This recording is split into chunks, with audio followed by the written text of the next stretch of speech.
Bonjour à tous, bande de fans de catch, ici Kozak et aujourd'hui nous parlons de Monday Night Raw, l'épisode du 19 février 2024. Un show qui était attendu parce qu'un show qui contenait deux matchs extrêmement alléchantes sur le papier et ce sera notre opener et notre main event. Je vous propose, comme d'habitude, qu'on commence par le segment le plus fort, le match le plus fort. Étant donné qu'il y avait deux matchs extrêmement forts, je vais commencer par mon préféré des deux, celui que j'ai préféré des deux matchs. On va commencer par parler du match Cody Rhodes contre Drew McIntyre. Une affiche qui ne sort pas tout à fait de nulle part, une affiche qui a été légèrement buildée puisque Drew McIntyre agresse un petit peu tous les babyface du roster de Raw et ça commence à énerver un petit peu Cody Rhodes. Drew a porté des coups sur Cody Rhodes et il est temps que les deux hommes s'affrontent même s'ils ne sont pas liés dans une rivalité. Il est temps qu'ils règlent leur compte une bonne fois pour toutes sur le ring.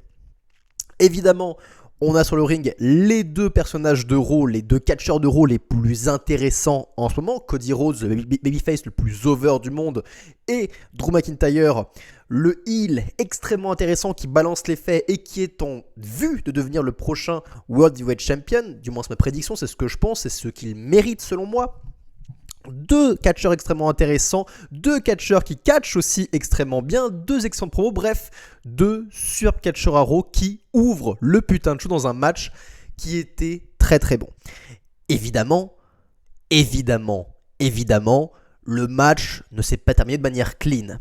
Parce qu'une affiche aussi importante, une affiche aussi prestigieuse, sur le papier ne peut pas se terminer correctement dans un weekly. Surtout qu'il n'y a eu aucune rivalité. Ceci n'est qu'un teasing. Et ce match a pour objectif principal de faire un teasing sur ce qui pourrait arriver à WrestleMania.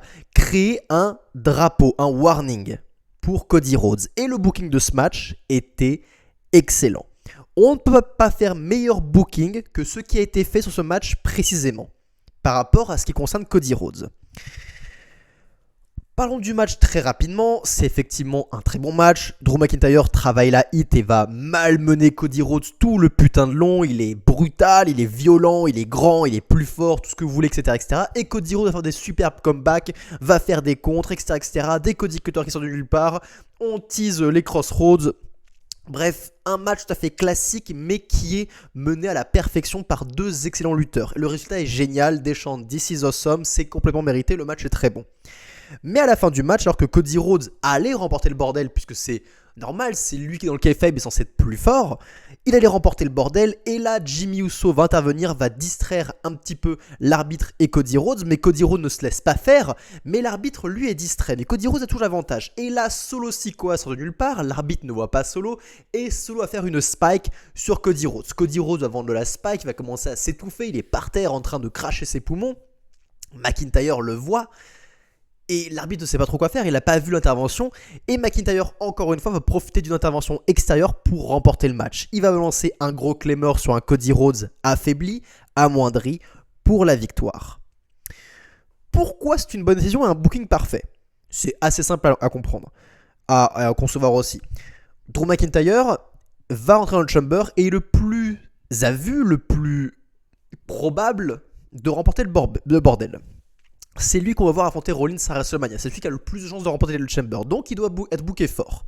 Donc une victoire contre le plus gros babyface du moment, c'est quand même une sacrée victoire. C'est quand même un sacré pushing, on va pas se mentir.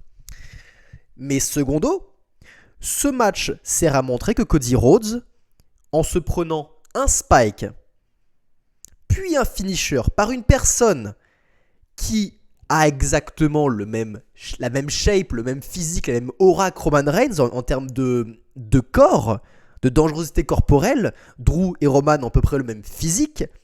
Cody se mange un spike de Solo et un finisher de quelqu'un qui a le même physique que Roman Reigns et perd directement. Ce match sert à vous annoncer et à vous rappeler que Solo Sikoa est une immense menace pour Cody Rhodes, que son spike peut sortir de nulle part, et que si ça arrive à WrestleMania et que Roman enchaîne sur un spear, c'est cuit pour Cody. C'est brillant comme booking. Ça rajoute de la peur, ça rappelle aux spectateurs que oui, Cody n'est pas à même de gagner. Il va affronter le Rock, il va affronter Jimmy, il va affronter une spike mortelle et le champion le plus dominant de cette dernière décennie. La moindre erreur va être fatale. Cody a perdu le match alors que Le Rock n'est pas présent et que Drew n'est pas Roman Reigns. C'est brillant comme booking. Donc ça nous rappelle à l'ordre, ça nous rappelle qu'il faut faire attention. Plus tard on va voir Cody Rhodes qui va être pris à l'infirmerie en mode il est vraiment blessé, Adam Pearce s'inquiète pour lui, le médecin s'inquiète pour lui, etc., etc. Bref, on vend la blessure, on vend l'impact de la spike, c'est excellent comme booking. Et Drew McIntyre va enchaîner sur une promo aussi après en coulisses où il va dire en mode ça n'aurait rien changé, que la Bloodline intervienne ou n'intervienne pas, j'aurais gagné parce que c'est moi qui vais devenir le prochain World Heavyweight Champion. Bref, logique. Et ce vendredi, je vais faire la même chose à LA Knight. En effet, vendredi, on aura Drew contre LA Knight. Encore une affiche qu'on a hâte de voir. Encore une fois, un teasing qu'on aura peut-être dans le futur pour une vraie rivalité. Je ne sais pas comment ils vont boucler le bordel, mais je suis impatient. J'adore Drew McIntyre, j'adore Cody Rhodes, j'adore tout ce qui se passe. C'est fantastique. Bref, très très bonne ouverture, très très bon match de catch. Sautons tout de suite au main event. Parlons tout de suite du main event parce que c'était l'autre match le plus attendu du show et j'ai envie de parler de ce main event. Gunther défend son titre intercontinental face à Jey Uso. Un match qui était hypé. La semaine dernière, les deux avaient une promo, une confrontation. Et j'adore Gunther. Gunther, c'est un de mes catcheurs préférés. Il est dans mon top 5 facile. J'adore son règne. Évidemment, Jey Uso n'est pas la personne qui doit battre Gunther pour son titre intercontinental. Certes, c'est un babyface, il est un petit peu auprès de la foule, mais je ne sais pas. J'ai quelque chose au fond de moi, et là-dessus on va pas être d'accord peut-être, mais je ne suis pas archi fan de Jey Uso finalement. Et je m'en suis vraiment rendu compte en regardant ce match. Parce que sur le papier, le match est très bon. Et j'ai adoré, comme d'habitude, l'agressivité de Gunther. J'ai adoré l'agressivité de Gunther. La manière dont il chope ses adversaires, qu'il les ramène au sol, qu'il les bully, qu'il les powerbomb, qu'il les clothesline, qu'il leur fait cracher leurs poumons, leur fait cracher du sang. Gunther, il est exceptionnel. Il fait peur, c'est un putain de bon champion. Et j'adore à chaque fois ce qu'il fait. Et j'ai aimé ce match, on se met d'accord. J'ai vraiment aimé ce match. Mais je n'arrêtais pas de me dire, putain, tu mets Sami Zayn à la place de Jey Uso, tu mets LA Knight à la place de Jey Uso, tu mets Randy à la place de Jey Uso, tous les comebacks que fait Jey, j'y aurais plus cru qu'un autre catcheur. Et je ne sais pas pourquoi. J'ai un truc qui bloque avec Jey Uso. J'ai du mal avec ses comebacks. J'ai du mal avec sa manière de livrer des punchs, faire son breakdance avant de faire son punch final. Je trouve ça trop. Et on va me dire, oui, mais Cody fait pareil quand il fait le Bionic Elbow, quand il roule les poings avant de faire un coup de coude. Putain, de 1, c'est beaucoup plus rapide, et de 2, c'est un hommage à son père. Là, le coup du breakdance, c'est si long. Et c'est pas comme le Rock non plus, où le Rock juste lève le poing vers le ciel avant de le crash son adversaire. Je trouve qu'il en fait trop par rapport à qui il est, Jey Uso. Pour moi, Jey Uso a autant de hype, même moins. En fait, il y a un peu moins de hype que ce qu'avait Sami Zayn l'an dernier. Et Sami Zayn et Jey Uso, c'est un peu... ils sont un peu au même stade au terme d'affiche. Ils sont un peu en termes de mid-card, upper mid-card, on va dire. C'est pas vraiment des main eventers, c'est des upper mid-carders. Même si on dit main event Jey Uso, c'est pas vrai. C'est un upper mid-carder. Et je vois pas Sami Zayn faire plein de mimiques, faire plein de trucs, parce qu'on serait en mode, quand on verrait Sami faire ça, on serait en mode... Mec, t'en fais un peu trop quand même. T'en fais peut-être un peu trop par rapport à qui t'es. Non, Sami, c'est un underdog. Il se passe comme un underdog et on l'aime parce qu'il catch simplement et parce qu'il peut pas se permettre de faire des mimiques comme ça. Jey Uso, je trouve qu'il en fait trop par rapport à son prestige. Je te tatillonne, hein. Il est pas mauvais, Jey Uso. Il est pas mauvais, mais encore une fois, je pense que toutes ces mimiques, tous ces comebacks qui sont un peu trop abusés, je trouve que ça impacte un petit peu la pop que je ressens quand je le vois catcher. J'aurais envie de popper plus. J'aurais envie d'adorer Jey Uso, comme beaucoup de gens adorent Jey Uso. Il a une bonne entrée, le yeet et tout, c'est marrant, etc. Il est un peu unique, en promo il est un petit peu unique. Je pense qu'il faut qu'il freine la cadence. Je pense qu'il faut qu'il freine un petit peu. Peut-être que je me trompe, mais je sais pas. Peut-être que c'est juste personnel, peut-être que des fois on n'a pas d'accroche avec des catcheurs, hein. Il n'y a pas vraiment d'argument à avoir, peut-être que c'est juste ça. Ah, mais je pense pas. Je pense qu'il y a un truc qui bloque. Bref. La fin du match, alors que Gunther il bully Jey Uso depuis le début, Jey Uso va avoir une sorte d'élan, un coup de sang, et va se mettre à enchaîner les spears sur Gunther. Et pareil, j'aime l'idée qu'il enchaîne les spears, c'est une bonne idée, le mec a un coup de sang, il est sanguin, Mais putain, il se permettait d'après de regarder la caméra et tout et de prendre le temps de poser. Et il paraissait pas fatigué à ce moment-là quand il posait. Qu'on soit bien d'accord, tout le long du match, il a bien vendu, il a bien crié quand Gunther faisait des chops. Mais au moment où il fait son comeback sanguin, je sens pas que le mec il en chie. Je sentais qu'il en chiait plus, je sentais qu'il était encore une fois hyper neuf, qu'il ait aucun souci. Et encore une fois, je pense au comeback de Cody Rhodes. Quand Cody Rhodes fait un comeback en fin de match pour remporter le bordel, quand il enchaîne les finishers, bah je vois son visage que le mec il est exténué, que c'est ses dernières forces. Je le vois qu'il en a chié, qu'il souffre, etc., etc. Comme je le vois avec plein de catcheurs, comme quand je voyais CM Punk à l'époque de la WWE faire des comebacks, il en chiait sur le visage. Là, le mec, il enchaîne 5 spears après s'être fait malmener par Gunther, malmené comme un porc depuis le début du match. Et j'ai l'impression qu'il est pas assez fatigué. Non, je pense vraiment qu'il y a 2-3 trucs à régler avec Jey Uso. Je pense vraiment qu'il y a 2-3 trucs à régler avec Jey Uso parce que si je l'avais vu plus exténué, plus en mode c'est mes moves de désespoir, j'enchaîne les spires, putain, je vais la voir. Si j'avais vu plus de fatigue, plus de hargne, plus de douleur sur son visage, peut-être que j'aurais plus accroché à ce qui se passait. Mais là, j'étais en mode ok, il enchaîne les spires, ok, c'est étrange comme booking. Il y a un truc qui allait pas. Mais bref. Il enchaîne les spears, Gunther est quasiment mort, il fait un splash pour la victoire, 1, 2, et la sonne cloche directement. L'arbitre arrête son truc parce que pourquoi la sonne cloche? Et c'était Jimmy Uso qui sonne la cloche. Encore une fois, Jimmy Uso coûte les victoires de son frère, ça c'est du bon booking, j'ai rien à dire à ce niveau-là, c'est du très bon booking, c'est normal. Jey Uso coûte à son frère une seconde fois un titre solo, Jey Uso il allait mort. Mais Jey Uso il en démord pas. Gunther essaie de reprendre l'avantage, mais Jey Uso il continue à se défendre. Et il saute sur son frère, il fait un splash sur son frère, il vient sur le ring. Et Gunther va finir par le contrer. Il va lever les genoux alors que Jey Uso lui faisait un body splash. Et Gunther va prendre la victoire sur Jey Uso. Honnêtement, encore une fois, j'ai adoré tout le match. J'ai beaucoup aimé tout le match, excepté les comebacks un peu trop extrêmes, un peu trop grandiloquents de Jey Uso, ainsi que malheureusement son comeback final, son enchaînement de spear qui aurait pu être très bien si sur son visage j'avais vu plus de choses, plus d'émotions réelles. Là ça faisait vraiment trop gratuit, c'est dommage. Mais évidemment c'est la bonne décision, Gunther l'emporte, évidemment. Qui est-ce qu'on aura face à Gunther à WrestleMania? On parlera d'une news après par rapport à le fait que ce soit pas Brock Lesnar, ça aurait dû être Brock Lesnar normalement, mais ça on en parlera demain dans la vidéo news. Là à l'heure actuelle je répondais à un commentaire qui me disait qui c'est que tu verrais affronter Gunther à WrestleMania. Pour moi, évidemment, il faut un babyface, évidemment, mais un babyface qui soit assez hot. Il faut une belle affiche pour Gunther. Je vois trois noms qui me plairaient énormément. Randy Orton, LA Knight et Sami Zayn. Et dans les trois cas, hormis peut-être LA Knight, Gunther doit rester vainqueur. LA Knight, les deux résultats me vont, mais je pense qu'à WrestleMania, Gunther sera encore vainqueur. Je pense sincèrement que la personne qui battra Gunther, c'est soit LA Knight lors d'une grosse rivalité, et pas lors du premier match, lors d'une grosse rivalité, ou Bron Breakker. Dans un match solo, le premier match, il le bat. C'est les deux affiches où je vois Gunther perdre son titre intercontinental. Donc, on verra bien si j'ai raison, on verra bien si la prédiction sera bonne. En tout cas, je pense pas que ce soit maintenant. Si personne dit face à WrestleMania, c'est face à LA Knight. Mais je pense que ce serait assez rapide.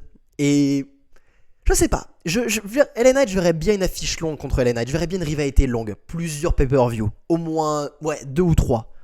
Ça, je verrais vraiment bien. Ce serait cool comme affiche. Bref. Main event qui était tout à fait sympathique, mais pas malheureusement grandiose, pas aussi bon que l'opener selon moi. Qu'est-ce qu'on a eu pour le reste de ce show? Alors le reste de ce show, un main event, un opener qui était très bon. Le reste du show malheureusement, je trouve qu'il n'était pas vraiment à la hauteur. Déjà après l'opener, on a eu un Elimination Chamber Qualifier Battle Royale. Et oui, c'est la Battle Royale de la dernière chance pour déterminer qui sera la dernière femme qui rentrera dans l'Elimination Chamber. Moi j'avais hâte de voir Jade Cargill, mais apparemment Jade Cargill n'est pas encore prête apparemment pour rentrer dans le Chamber. Donc on n'aura pas Jade Cargill comme potentielle prétendante pour affronter Rhea Ripley à WrestleMania. Dans cette Battle Royale de je ne sais pas combien de femmes, on retrouve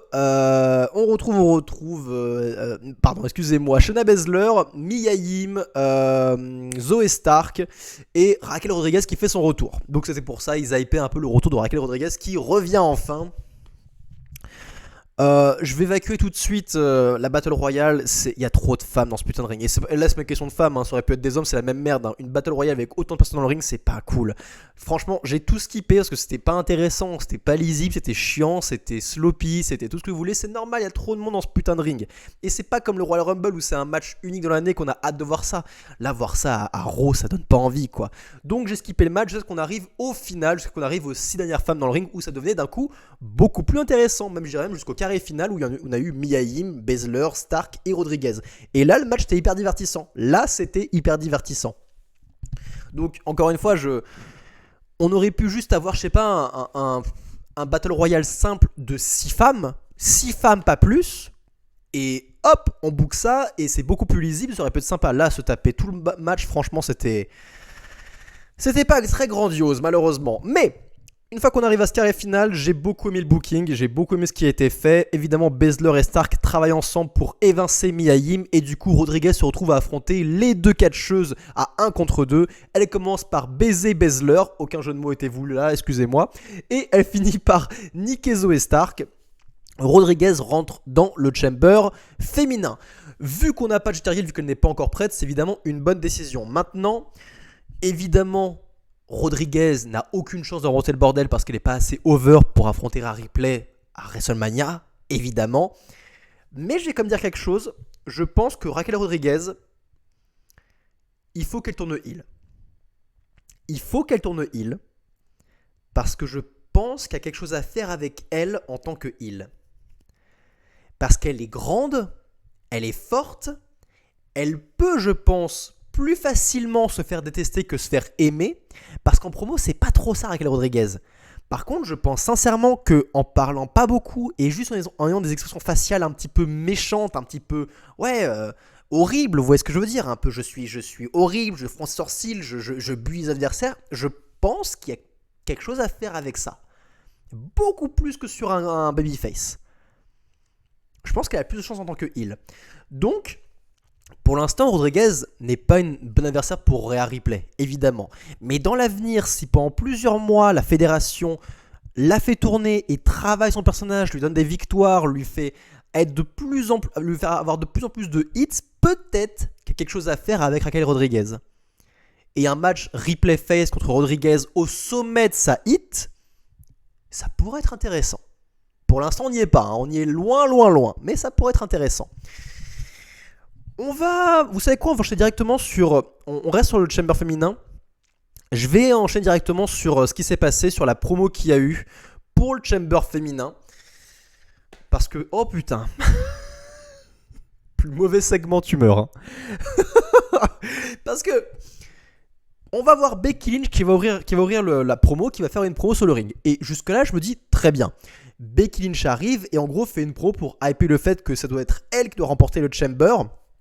Parce que c'est elle qui doit battre Rhea Ripley, c'est la seule qui peut le faire et elle le fera, etc. etc. Et jusque-là, c'est une bonne promo.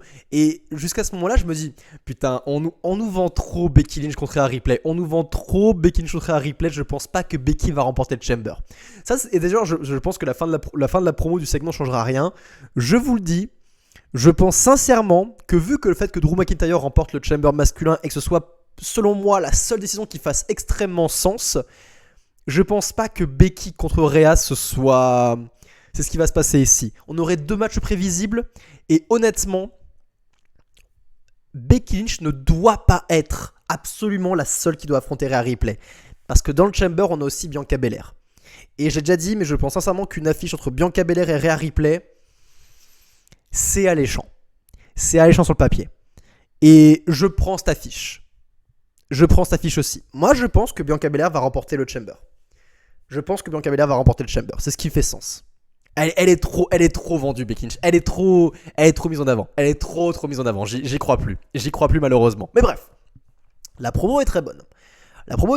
Et là intervient comment elle s'appelle, Liv Morgan. Excusez-moi. Intervient Liv Morgan. J'ai déjà dit plusieurs fois que je suis pas très fan de Liv Morgan, mais je comprends tout à fait la promo, pourquoi elle vient faire une promo. Elle vient confronter Becky Lynch, interrompre sa promo, mettre en avant son argument et rappeler aux gens, rappeler aux fans casus, même moi qui me rappelais plus vraiment de l'histoire, pourquoi Liv Morgan contre Rhea Ripley fait énormément de sens aussi. Parce que là, il y a du personnel. Elle rappelle les faits. Elle rappelle les faits que, au départ, c'était une équipe toutes les deux. Puis que Rhea Ripley s'est détournée de Liv Morgan, l'a agressée, l'a laissée, mais elle a mis les choses de côté. Puis elle a fait équipe avec Raquel Rodriguez. Et là, après, Rhea a nouveau attaqué Liv Morgan et lui a même déboîté l'épaule, ce qui a fait en sorte que Liv Morgan soit écartée des rings pendant plusieurs mois. Bref, il y a du personnel et Liv Morgan en veut énormément à Rhea Ripley. Et là-dessus, je suis en mode, ok, tout cela fait sens. C'est bien que Liv Morgan revienne, même si je ne crois aucunement à sa victoire lors du Chamber. Ça fait du bien de la revoir parce que ça met en avant ses arguments et pourquoi serait une potentielle prétendante pour affronter Rhea Ripley et du coup qu'elle ferait partie du carré final ou du trio final même dans le Chamber. Ça fait sens, c'est logique.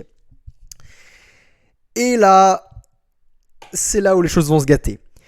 Parce que je me disais que jusque là c'est très bien, on a 2 lutteuses sur ring qui font une promo, mais non, toutes les putains de lutteuses du Chamber vont venir un à un, une à une, faire leur promo et expliquer pourquoi c'est elles qui doivent gagner. Et c'est long, et c'est gratuit, et c'est tellement prévisible, et c'est tellement forcé. Et les autres lutteuses ne sont pas Becky Lynch ni Rhea Ripley en promo, non, elles sont nulles en promo les autres. Elles sont pas nulles, mais encore une fois, le fait que dès que leur musique d'entrée apparaisse, que je suis en mode et allez, encore une autre, on commence pas bien. Et si elles sortent pas une masterclass en promo, ça va pas le faire. Donc arrive Raquel Rodriguez qui explique 1-1-1, mais vous bien détail, peut-être que Nia Jax aussi sera la gagnante et c'est moi la plus grande et c'est moi la plus à même de battre Nia Jax et Rhea Ripley. Oui ok, si tu veux. Ensuite vient, je sais même plus qui, je crois qu'il y en a une qui vient avant Tiffany Stratton, je sais même plus qui c'est qui vient avant Tiffany Stratton, mais une autre lutteuse vient avant Tiffany Stratton. Oui, Naomi. Ah vous savez quoi, Naomi aussi, pourquoi pas. Naomi, pourquoi pas, peut-être qu'elle aurait pu venir, ça aurait été la seule que j'aurais excusée parce que elle a fait son retour, elle apparaît en fait promo depuis et Becky lui fait un welcome back. Et elle veut prouver qui elle est. Et vu qu'elle est de retour, ça aurait été la seule que j'aurais compris. Ok, on a Naomi en plus, pourquoi pas. Et ensuite vient Tiffany Stratton, dont tout le monde se fout de sa gueule, là, même à l'heure actuelle. Elle fait, c'est moi qui vais gagner parce que c'est moi, la nouvelle génération et tout. Je m'en fous, c'est tellement gratuit et forcé. Et là arrive Bianca Belair. Je suis là et estimé, fermez vos gueules au bout d'un moment. Vous voyez le problème ? Vous voyez le problème ? C'est la structure du segment qui est gâchée, qui est misérable, qui est minable, qui fait forcer. Et du coup, ça détruit toutes les putains de lutteuses qui essayent de faire une promo. Mais elles savent qu'elles font de la merde. Elles ne peuvent pas faire autre chose que de la merde. C'est impossible de faire autre chose que de la merde. Celle qui s'en sort le mieux, c'est celle qui est apparue en premier, puisque c'est la seule qui faisait quelque chose qui n'était pas forcé. Becky Lynch. C'est la seule qui en a profité. Et ça se gâte parce que là vient Nia Jax. Nia Jax qui va détruire tout le monde sur le ring. Elle va détruire absolument tout le monde. Alors à la base, je crois que c'est parce que Tiffany Stratton se met à agresser Liv Morgan complètement gratuitement et tout le monde va se foutre sur la gueule. Et du coup, Nia Jax va en profiter pour les détruire une par une alors qu'elles sont toutes occupées à affronter les autres. Et elle va enchaîner les finishers, etc. Ça, c'est bien. Ça, pourquoi pas. On a pour le match contre Rhea Ripley. On met en avant la dangerosité de Nia Jax. Ça, je prends. Ok, c'est cool. Mais est-ce que t'es obligé de se taper tout ce putain de bordel avant? Est-ce qu'on n'aurait pas pu juste avoir Becky Lynch qui fait sa promo, Liv Morgan qui vient expliquer ses arguments et je sais pas, les deux qui se confrontent et Nia Jax qui attaque les deux? Ça aurait pu être bien, voilà, ça aurait pu suffire. Et pourquoi pas Bianca Belair qui va faire la save et Nia Jax qui s'enfuit? Voilà, ça aurait été bien ça. Pourquoi on se tape toutes ces merdes? Pourquoi on se tape ce truc gratuit, nul à chier? Tellement ancien WWE, ça me rappelle tellement les promos, les bookings de Vince McMahon, ça me rappelle tellement c'est nul à chier. Oh là là, putain, plus gratuit et naze tu meurs. On reste sur Nia Jax. Parce que Nia Jax avait une interview, avait une confrontation avec Rhea Ripley à distance via webcam. On a vu un peu après la même chose avec ce segment entre Matt Riddle et Seth Rollins à l'époque qui était extrêmement divertissant, qui était génial, qui faisait extrêmement réaliste.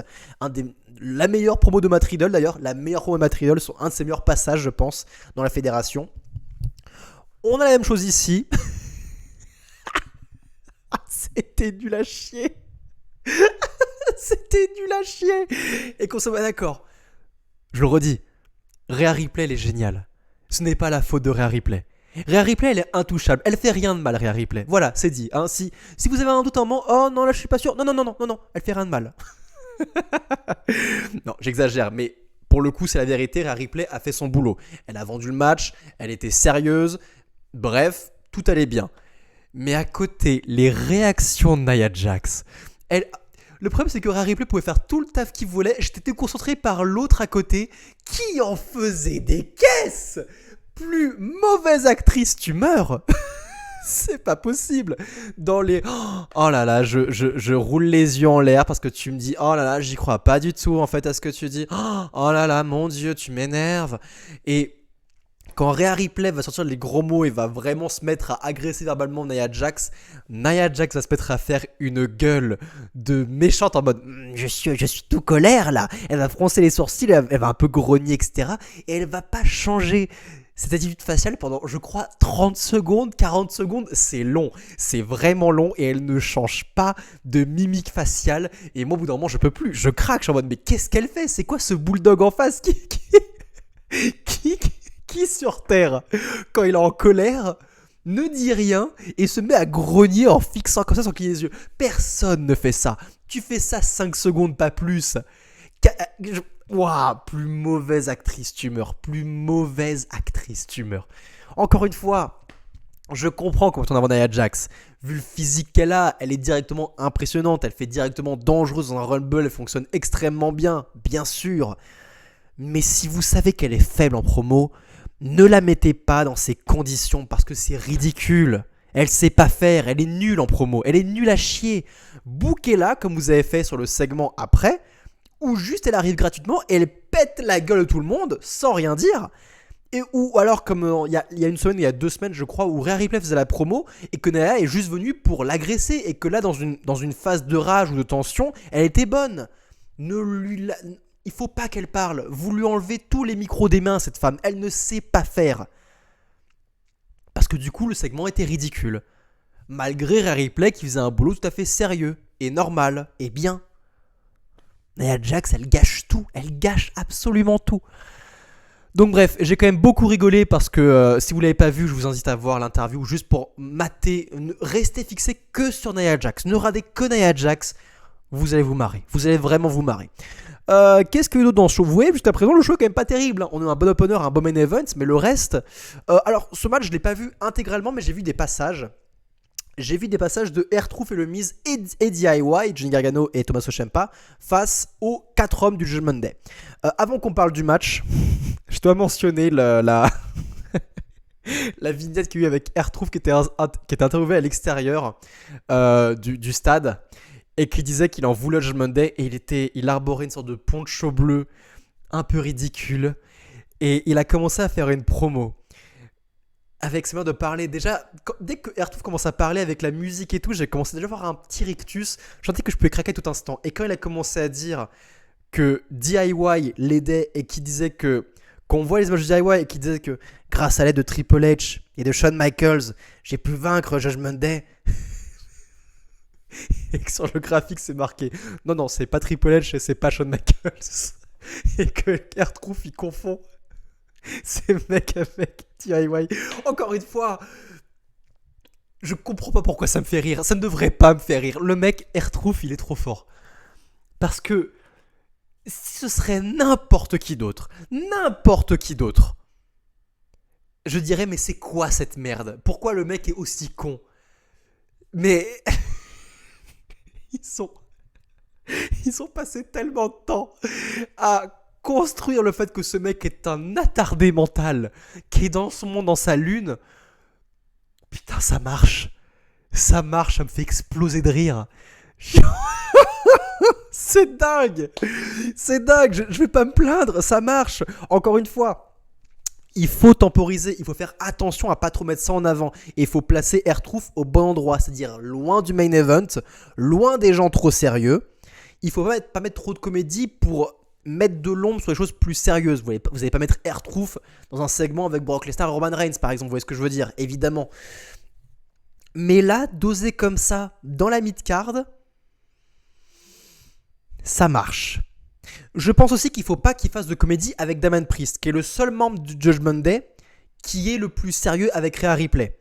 Et je pense sincèrement que Damian Priest ne doit pas rentrer dans le jeu de R-Truth. Par contre, pour le reste, Balor, Dominique et surtout Madonna, oui, allez-y, c'est marrant. Ça va pas affaiblir le groupe. Tant que Damien Priest reste sérieux et explose R-Truth. Et vous savez quoi, on a eu le match. On a eu le match que j'ai pas vu intégralement, mais c'est un 8-man tag team, donc on peut pas faire énormément de choses avec ce match, mais la foule a beaucoup aimé, je crois, parce que beaucoup de questions ont leur moment de gloire. J'ai vu que Ciampa, notamment, a eu un bon moment de gloire, où il a bien montré ce qu'il pouvait faire en termes de cardio, c'était hyper intéressant. Et la fin du match, où R-Truth va être complètement over auprès de la foule, et c'est normal, ça marche, il fait rire les gens, les divertissant, et la rivalité face au Judgment Day a été bien construite, je sais pas, mais construite en tout cas, construite, il y a quelque chose, et la foule est investie derrière ça. Et voir R-Truth se battre et faire des comebacks sur Damien Priest, et il n'y a pas de comédie qu'on affronte Damien Priest, il n'y a pas de truc maladroit, non, on a un R-Truth qui se bat contre Damien Priest, et Damien Priest doit sortir le grand jeu, et ça fonctionne, bien sûr, parce qu'il affronte Damien Priest, boum, c'est sérieux, et finalement, R-Truth va se faire rappeler à l'ordre par l'homme le plus fort de Judgment Day. Damien Priest va lui faire un gros choc slam et va annihiler toute la comédie. Et c'est exactement ce qu'il faut faire. C'est exactement ce qu'il faut faire. R-Truth continue d'être un joyau de comédie dans la mid-card parce que ces segments, ils fonctionnent. Du coup, il est hyper hype auprès de la foule. Quand il affronte des gens sérieux comme Priest, ça fonctionne très bien parce qu'il n'y a pas de truc trop goofy, trop comique. Mais Priest, dans un environnement sérieux, est plus fort que R-Truth dans le kayfabe. C'est logique, évidemment. Et il bat R-Truth. Et ça met une clim dans la foule. On remet de la hit et du prestige au Judgment Day, sans pour autant tout gâcher. Enlever toute hype, toute hit. R-Truth peut prendre autant de défaites qu'il veut. Ça n'affectera jamais son personnage. Évidemment, ça ne l'affectera jamais. Et la foule continuera à chanter pour lui. Bref, je pense sincèrement qu'ils n'auraient pas pu mieux faire comme booking encore une fois. Pour ce match-là en tout cas. Et je regarde ce qu'on a eu d'autres, mais en soi, on se rapproche à peu près de tout parce qu'on a eu Chad Gable contre Ivar. J'ai pas regardé parce que c'est un match de lower mid card. Et oui, je sais que c'est deux très bons lutteurs, mais j'ai pas vraiment le temps de mater tous les matchs. Donc il y a des matchs que je dois forcément passer. Gable a battu Ivar, c'est leur rivalité de lower mid card. Cool si elle marche, cool si on enchaîne les bons matchs. C'est exactement ce qu'il faut pour un show de 3 heures. Même si dans un show de 2 heures, j'aurais cuté tous ces passages-là. Évidemment. Qu'est-ce que je vais mentionner d'autre ? Après, on a fait un peu le tour du show. La seule chose que je vais mentionner, c'est qu'on a eu un combattant de l'UFC qui a fait une promo dans l'arène, alors qu'il est interviewé par une personne du personnel de la WWE. Et à faire une promo pour confronter, pour provoquer Conor McGregor à l'UFC. Et j'étais en mode...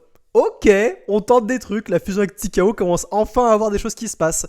On a eu à l'UFC précédent, on a vu la présence de Montez Ford, de Bianca Belair qui hype un peu les choses. On avait Montez Ford qui disait notamment qu'il serait intéressé pour entrer dans l'octogone.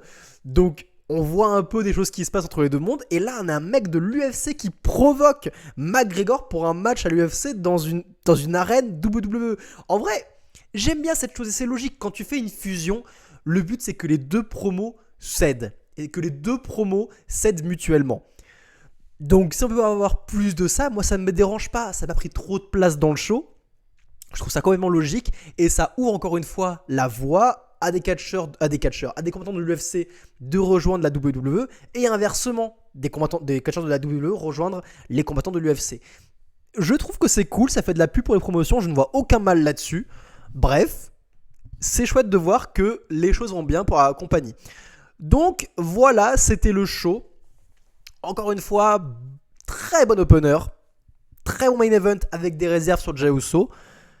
Mais malheureusement, le reste, tout ce qui était segment féminin, c'était compliqué. C'était compliqué ce soir-là. Et encore une fois, un show beaucoup trop long avec du remplissage. Bref, c'était pas vraiment un très bon Monday Night Raw dans l'ensemble. Mais qui se commence bien et qui finit bien. C'était Kozak, dites-moi ce que vous avez pensé du show et prenez soin de vous, bande de fans de catch.